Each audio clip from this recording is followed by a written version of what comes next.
At 81, Brian Cox does not shout his truths. He lets them fall quietly like dust in an empty theater after the lights have gone out. For a lifetime, his voice commanded kings, tyrants, men who never begged for mercy. On stage and on screen, he embodied power with terrifying precision. Audiences believed they knew him, forceful, unyielding, impossible to fracture. But power, when carried too long, leaves marks no applause can erase.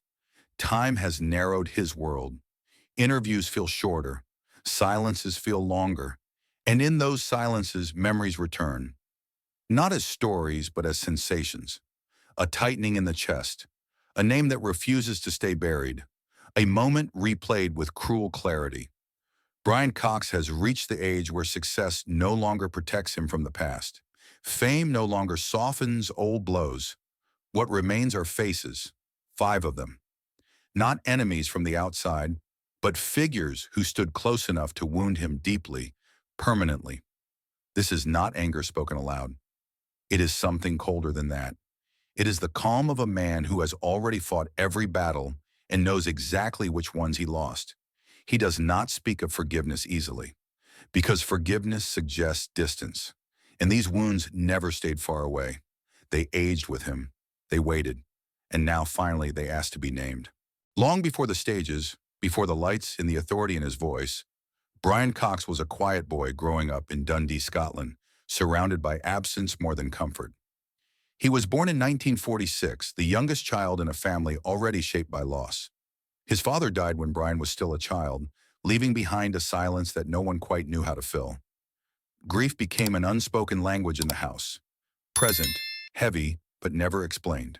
His mother, overwhelmed and distant, carried her own wounds, offering love in fragments rather than warmth. As a boy, Brian learned early that strength was not something given. It was something built slowly, painfully, behind clenched teeth.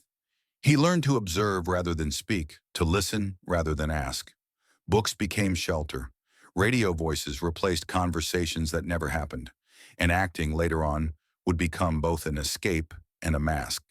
But beneath that growing discipline lay a fear he never fully named, the fear of being overlooked, abandoned, erased. It hardened him. It taught him control, and it planted the first seed of something far darker. The instinct to remember every slight, every silence, every moment when someone chose to turn away. Forgiveness was never taught in that house, only endurance. And endurance carried too long becomes something else entirely. The climb was not sudden. It was deliberate, relentless, almost punishing. Brian Cox did not arrive at success by chance. He carved his way toward it with discipline that bordered on obsession. In his 20s, he left Scotland carrying more resolve than certainty. London offered no welcome, only crowded rooms, cold auditions, and the quiet humiliation of being overlooked again and again. But rejection no longer frightened him. It felt familiar. What frightened him was stagnation. And so he worked, harder than most, longer than necessary, absorbing every role, every failure, every narrow escape. The theater became his proving ground. Night after night, he learned how to dominate a stage not through volume, but precision. Directors began to notice the intensity, the sharpness, the way his presence tightened the air. Film followed, then television. Slowly his name stopped being questioned, and then came the roles that sealed his authority. Kings, commanders, men who ruled rooms without asking permission. Audiences saw certainty. They heard confidence. They believed the man on screen had never doubted himself for a second. But behind the curtain, the cost was already forming. Success demanded endurance without pause. Relationships bent under the weight of his focus. Affection became secondary to control. He learned to survive alone, even when surrounded by people. The applause grew louder. The rooms grew bigger. Yet the silence followed him everywhere, waiting patiently after each performance. Fame did not heal the early wounds. It disguised them. And with every triumph, a quiet distance grew between him and those closest to him. He was rising, but something essential was being left behind. And soon someone would notice. The first rupture did not arrive with noise. It arrived quietly, disguised as professionalism, wrapped in polite words and closed doors. As his reputation grew, Brian Cox began to understand a cruel truth of success. Loyalty is often conditional. Promises were made in private, then dissolved in public. A role he believed was his disappeared without explanation. A collaboration ended not with confrontation, but silence. Phone calls went unanswered. Invitations stopped coming. It was not one betrayal, but a pattern.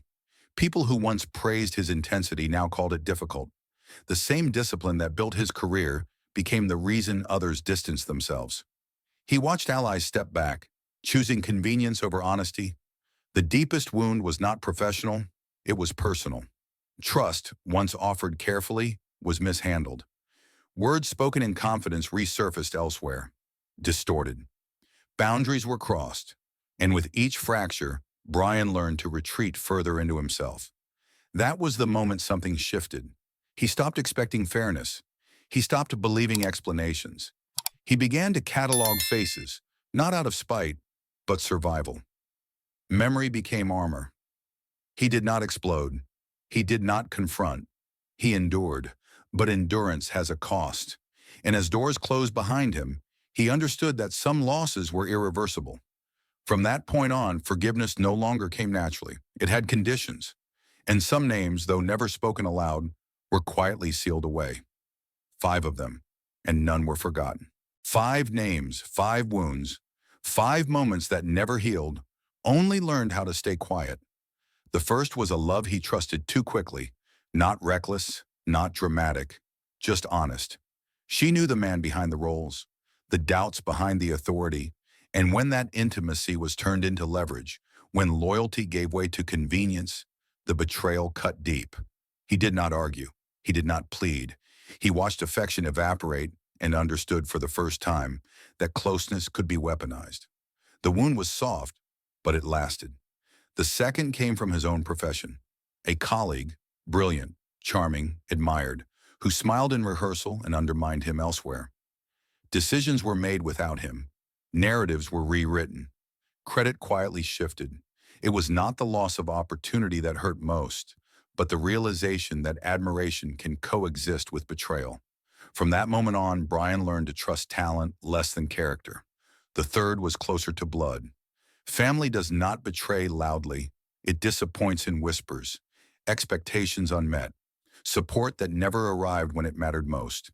He carried success back home, hoping it might bridge old distances, only to find that achievements cannot repair emotional absences. This wound did not explode. It settled. It stayed. And it taught him that some fractures begin long before fame and survive it effortlessly. The fourth was not a person, but a force, an institution, public opinion, the machinery of an industry that celebrates you until it doesn't. One misinterpreted comment, one label repeated often enough to become truth. He was praised, then simplified, admired, then dismissed. The same audience that applauded his power questioned his humanity, and he realized that exposure is not intimacy. It is risk. This betrayal was public, impersonal, and impossible to confront. Each of these names left a mark, not visible, not dramatic, but permanent.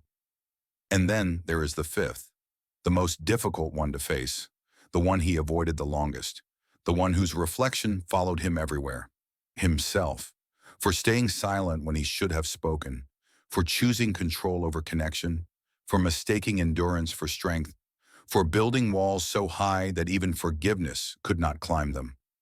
This is the name he does not speak aloud, because it carries regret heavier than anger, and because forgiving oneself requires a courage different from any he has ever known. 5 wounds, 5 truths, and only one question left unanswered. Today, Brian Cox lives surrounded by words he no longer needs to prove. The scripts are fewer, the silences are longer. In his home, light moves slowly across familiar objects, books worn by time, photographs that no longer demand explanation. At 81, he understands something youth never allowed him to see. Wounds do not disappear. They settle. They age alongside us. And sometimes they become part of the voice the world admires. He does not claim peace, only clarity. The names still exist, but they no longer shout.